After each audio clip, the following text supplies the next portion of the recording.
Dear students, let us continue with the chapter on motivation. In this part of the video, we will look at the motivation process, the different theories which suggest the process for motivation, and then we'll look at the three important theories which are part of our syllabus, that is Maslow's hierarchy of needs, Douglas McGregor's theory of X and theory Y, and then the motivation factors which are covered under Herzberg's two-factor theory. Then we'll look at the motivation techniques. So this is the content of this short video. Now let us look at the classification of theories. The theories are classified into content theories and process theories.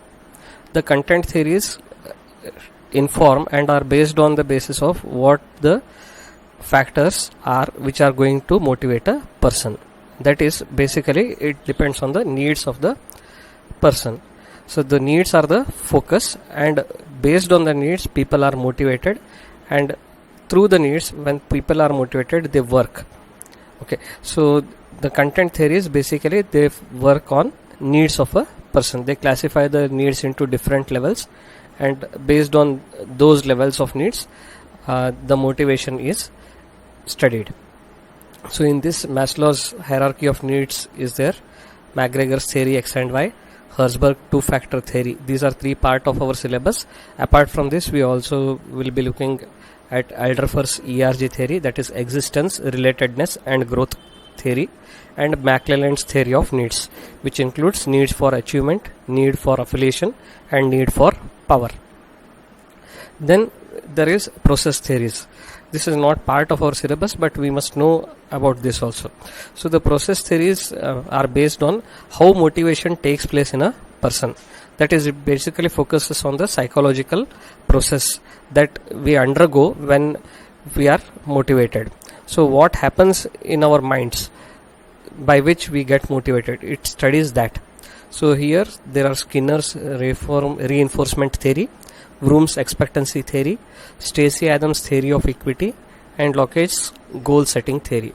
So these are the theories, but generally why we are studying the content theories is these are the theories which are used in practice on a regular basis. Though the process theories are important, but they are at a psychological level, and managers are not expected to be psychologists. They are expected to be managers who will get the things done. So we will be focusing on the content theories. Even in your practice, when you go into the world of practical world and you begin to practice as managers, you will be requiring the theories which are content theories. So you will be using Maslow's need hierarchy theory, Gregor's theory X and Y to classify people and understand people, and also you will be looking at Herzberg two-factor theory. So these are the most important theories in the practical world. So next we'll look at the Maslow's hierarchy theory. Maslow himself has not given this triangular shape, but he has mentioned that these needs are classified according to hierarchy. This theory was proposed around 1940s, so precisely around 1942-1943 he gave this theory. We will look at all the 5 levels which he has proposed. The Maslow's hierarchy of needs is divided into 5 levels. At the base is the physiological or the physical needs. Slightly above it is the safety and security needs. Above that comes the social need or the need for belongingness and love. Above that comes the need for esteem, and above this, that is at the top, comes the need for self-actualization.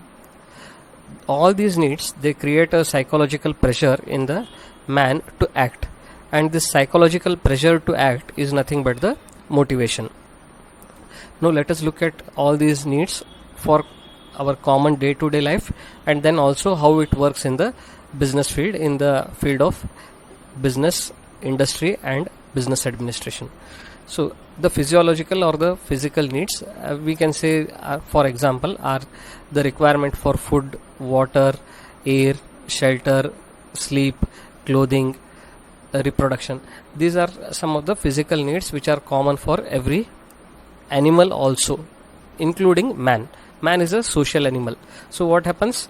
the need of man are similar with that of the animals, but beyond that, once he begins his social life, there will be an increase in his needs compared to other animals.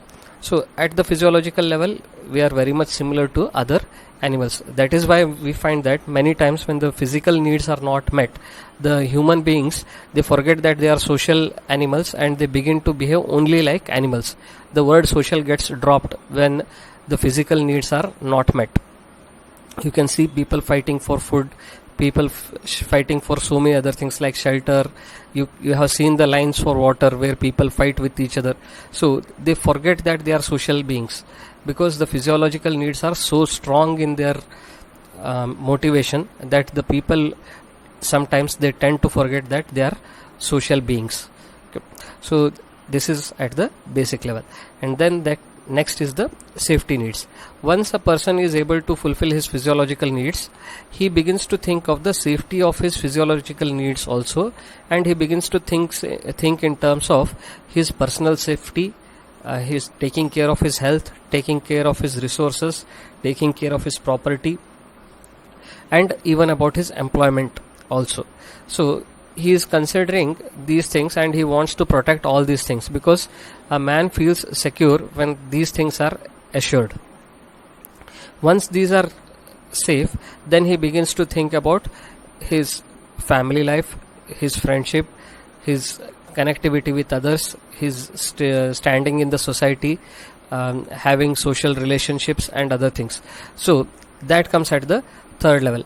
He wants to be accepted by the society, and he begins to behave in manner which is acceptable to the society. So that begins to motivate a person. So as an example of this is the locality in which you live. Okay, generally what happens is everyone in that locality, they strive to ensure that their standard of living is similar to all those who are living in that particular area. If somebody is not up to that level, that person will have an urge to work harder and ensure that his standard of living matches with the standard of living of all others in that locality. So this is nothing but a social pressure that is created. And even you can take an example of your studies. When all your friends are studying in a particular college, etc., you feel that I should also go to that college or go to a college which is similar in nature.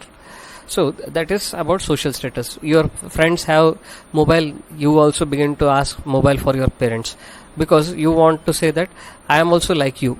So that is social pressure, and this acts as a motivator. The applications are there in industry also, in marketing, in every field these can be applied. Now going to the next level, that is esteem. So esteem refers to the respect that a person craves for, the status, recognition that he wants, the strength, freedom and power he wants to exercise. See, once the social need is met, every person wants to feel, or most of the people at least, they want to feel something special, above the ordinary. They want to be something extraordinary, and that need drives them to work more than others, to achieve more than others, to become more powerful than others. So these are cravings that are there inside the person, which motivate the person to outperform others, to be recognized as maybe a leader, maybe more powerful than others, so something distinct from others. So after this need comes the need for self-actualization. Self-actualization actually is the desire to become the perfect in what one actually feels like becoming. If you are assured that all your needs are going to be fulfilled, what would you do with the time that you have? So you would do something that you really love to do, and there you want to become perfect in what you are doing. So that motivation will be at the highest level. You would do only that which gives you lot of joy and happiness. So that is self-actualization. Now let us look at the industry applications of all this. So people basically, they begin to work, they go and seek employment because they want to ensure that their food, shelter, clothing requirements, roti, kapda, makan, basic needs and necessities, they are fulfilled. So if a person can earn even that much, if he is not getting, he will be ready to exercise himself and work there in the organization. Then next comes the safety needs. Even if you take the current context of COVID-19 and corona situation, people who are getting their job on a regular basis, they are more happy today than those who were drawing high salaries but they have been laid off. The people who have been laid off, they are under intense pressure now. Okay, for them it is like, when will my job be back, when will I go back to my employment? So that is the kind of safety that people want. If I am going to get a job continuously throughout the year, and even if the payment is little bit less, the people will be more content there. Whereas if the salary is high but if the job is not continuous, the people will always be in a state of anxiety, so they don't feel safe. So people basically prefer more safety. So we find that even today, if you look at examples in the industry, the Tata companies, they pay a little bit less compared to the companies run by Reliance, but people want to stick to Tata because the general feeling among all the employees is Tatas will never remove you from the work, whereas in Reliance you may be removed from work at any time.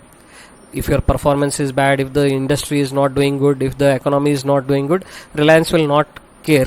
That is the sentiment among the employees. Whereas in Tata's, what they will do is they will go to an extent where from one of their company they will shift you to another company, but they will not leave you. So that is the kind of safety people perceive in Tata's.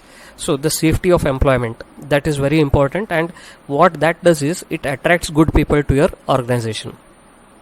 And then sense of belongingness and love. So the industry application of this is, organization must ensure that the employees get to balance between their life, personal life and the work life. The work life balance must be there, and the designations that you give, they must be socially acceptable. So instead of calling somebody a salesman, if you call them a marketing executive or customer relationship executive, the same work may be there, but just the nomenclature of that work, the designation that you are giving, it gives him some acceptability which is much better compared to a salesman word. The work may be same, salesman or customer relationship executive, the work may be same, but the way people perceive it is different. And these are small things which an organization can take care of, and when they take care of these things, you find that people are more loyal to the organization. Then coming to esteem, an organization which ensures that the people who are capable, they can grow in the organization, they are recognized in the organization, they are given some freedom to act according to their plans. Such people get satisfaction doing their duty, and they feel a sense of power and esteem when they do the things as per their wish. So can an organization do this? Yes, it can do, but it has to ensure that it does it with the people who are capable, who are loyal to the organization. So every person who is capable must be allowed to grow in the organization. If an organization can ensure that, the employees will be happy, motivated, and they will give their best. The purpose of motivation is, remember, to ensure that the person gives his best in his work. He not only gives his best but tries to go beyond his capacity and work harder, ensure that he grows, and therefore in turn the organization grows. At the top is the self-actualization need. This self-actualization basically means to find the meaning of one's life, to realize one's own potential in the domains of our liking. So generally the application of this in industry is not very wide, but we can look at in terms of like allowing the employees to pursue their desires in the organization. Like if you make somebody a head of fund management, and you have given him total freedom to decide where he is going to invest and how he is going to ensure that the fund grows. So that is there. Another example would be a national level manager of for a particular brand. So you make him a brand manager of the national level, or even if you look at some multinational corporations, they have brand managers, and the managers, they take care of the brand for across the world. So they are given total freedom in handling that brand. So there the person can bring in his own ideas, and based on his own thinking he can act for the growth of the particular brand. That way, in the business, he is allowed to express himself freely. There is total freedom given to him. That can be equated with the self-actualization in terms of business. Next, we'll look at the theory X and theory Y type. So Douglas McGregor, what he did was he classified people based on their behavior. He observed that there are people who do the work as if they are playing, and then there are people who did not like their work at all. They were feeling very bad, or they were totally disinterested in their work. Upon continuous observing, he realized that yes, we can divide these people into theory X and theory Y type of people. We'll first look at theory X, then theory Y, and then we'll see how we can motivate both these type of people. There is generally a sense among the managers that we find predominant of type X people, that is people who dislike work. The number of theory Y type of persons is relatively less. This is a general observation and feeling among the HR managers.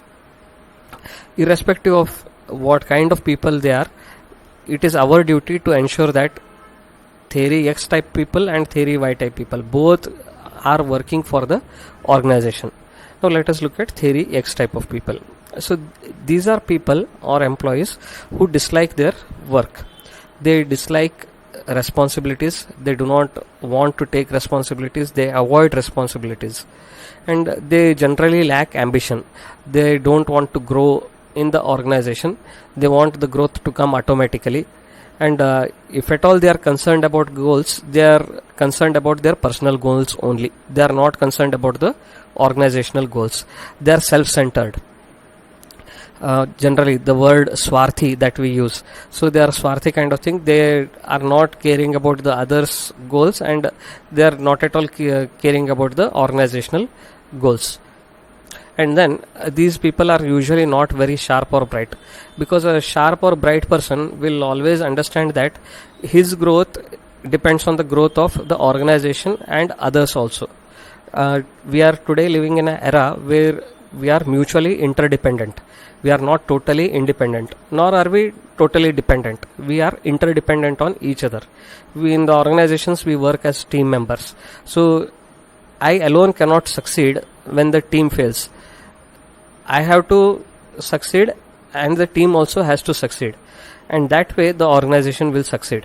So individual performance here and there will not take a person up unless the colleagues also perform very well. So only when the entire team performs well, the organization performance will be good. So the smart people and sharp people or bright people, they will try to ensure that not just they fulfill their goals, but even their teammates and their entire organization goals are also met. Therefore these theory type X people are considered to be not very sharp or bright. Then to motivate these people, what we need to do? Okay, these people require to be continuously directed. You have to continuously supervise them, continuously ask them what they are doing. Did they complete their work? What is the quantity of work they have done? What is the quality of their output? What was the result? And there must be a constant force on them to work, and they will work only if there are either rewards or punishments. If they work, they get some reward, then it is kind of okay, they'll work for it. But more than that, they are afraid of punishments. They just want to protect their job. Earlier we have seen in the theory given by Maslow, there is the safety needs. So there in the safety needs we saw employment safety. So he wants to protect his employment so that his other physical needs are also continuously met. So it is the fear of losing the job which will drive the theory X type of persons. So this must be constantly reminded to such persons, otherwise they will try to avoid the work. Then let us go to the theory Y type of people. These are the type of people with whom managers are very happy, and the management as well as the managers must try to take care that these people stick in the organization for long time. So let us look at their characteristics. These people feel that work is like play. They are willing to work. They enjoy doing the work. They like to take responsibilities also. and they are ambitious, that is they want to grow in the organization, they want to occupy the higher positions in the organization, they want to take more responsibility also, and they are also committed to the organization goals, they are committed to their own goals also, they know what is their job, they want to do their job also, and at the same time ensure that organization also reaches its goals. And they are intellectually, generally they are quite good at their work, they understand the work properly, they understand how to handle and deal with people, how to work as team members, and they contribute to the organization. These are theory Y type of people.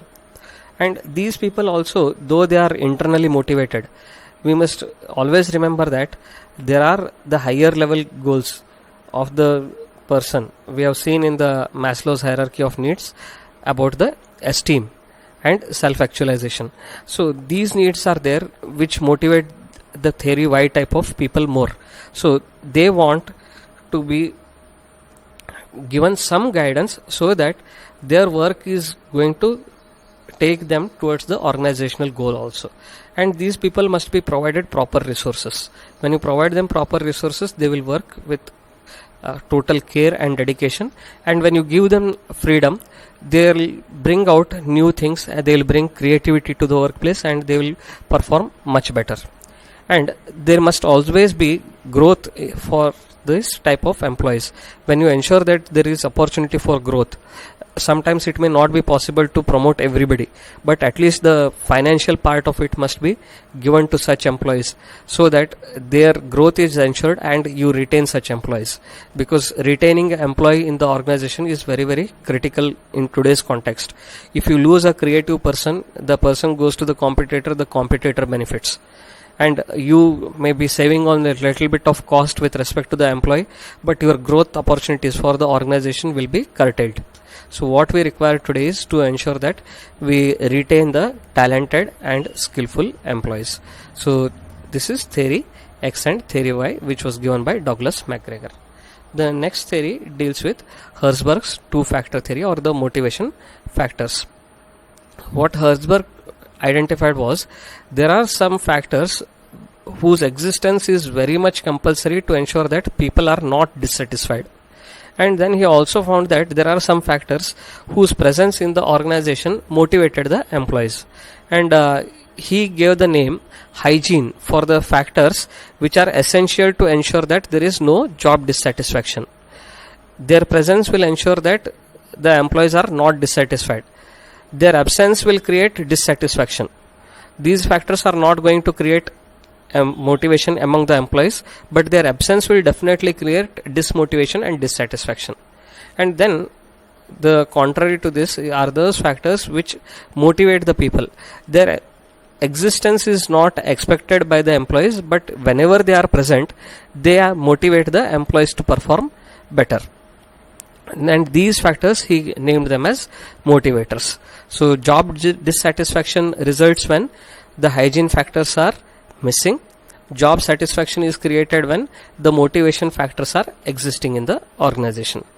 The factors which can create job dissatisfaction, they are the working conditions, the basic salary and wage that you are paying, the quality of supervision, the policies and rules, the relationship with co-workers. The dissatisfaction is created when these factors are not according to the expectations of the employees. That is, if the salaries are very low, if the quality of supervision is very poor, that is, the supervisors may be using very bad language, and the policies relating to rules, the policies relating to the leave, the policies relating to the working hours, the flexibility which the employees expect, if these are not there, the employees do not feel happy, and that creates dissatisfaction. And the relationship with co-workers, if these are not maintained properly in the organization, there will be friction, and that leads to dissatisfaction in the employees. So these he categorized as the hygiene factors. The working conditions also are very important. That is, a person when he goes to the workplace, he expects the minimum resources that are required to do his duty properly. He requires some place also to where he can work, maybe some place where he has to keep his things, the place where he can have his lunch in the lunch break, basic facilities like toilets, etc. So these are things which are expected, and when these things are not there, it leads to frustration and job dissatisfaction. But the presence of these is not going to motivate anybody. So when their salary is paid, the person doesn't feel excited, or he doesn't go around telling people, I got my salary, I got my salary. That is not the thing that we see. That generally happens when you give something more than what is expected. So salary is expected. The rules and policies, if they are good, nobody goes and tells people that my company has very good rules and policies, my co-workers are excellent, my working condition is excellent. Nobody will tell that. They just expect these things to be good. And then what are those factors which create motivation? So these factors are not expected by the employees to be a regular feature, but whenever they are present, the employee feels good about it and he begins to get drive to perform better. So what are these? So let us look at the factors which Herzberg called as motivation factors. So these are achievement, recognition, responsibility, advancement, personal growth, and the work itself. When the organization allows an employee to achieve in his workplace and recognizes such achievements by the employee feels good. So whenever you are recognized for outstanding performance, it may be symbolic, it may be something very tangible also. You may be giving them rewards in terms of money in other forms, like maybe a holiday, maybe some gift articles, maybe some souvenirs. So maybe a program in recognition for the achievements. So when you do these kind of things, the employee feels motivated. And when you give a person more responsibility, his motivation level increases. And whenever you allow a person to advance in his career, that is whenever he gets promotions, etc., the person feels happy and he gets motivated. Similarly, when there is personal growth, that is in terms of his career, in terms of the financial reward that he earns from the organization, automatically the person feels more motivated. And the nature of the work itself is also sometimes highly motivational. Like for example, if you take the nature of work of the Indian Army or the Indian Air Force, the advertisements that you see, they are highly motivational, because the advertisement, how it portrays is, only few people in the world get to pilot the fighter planes. So the kind of motivation that is there to do that is itself a big drive. So what we require is motivation through the work itself. So whenever the nature of work is very exciting, it creates motivation. Like if you ask any cricketer, do you want to be the captain of Indian cricket team? So the work itself is so motivational, the person will be ready to immerse himself into the work and work extensively to satisfy the requirements of the job. So this is the kind of thing that is there in the work itself, which makes the person feel that yes, I want to do this work.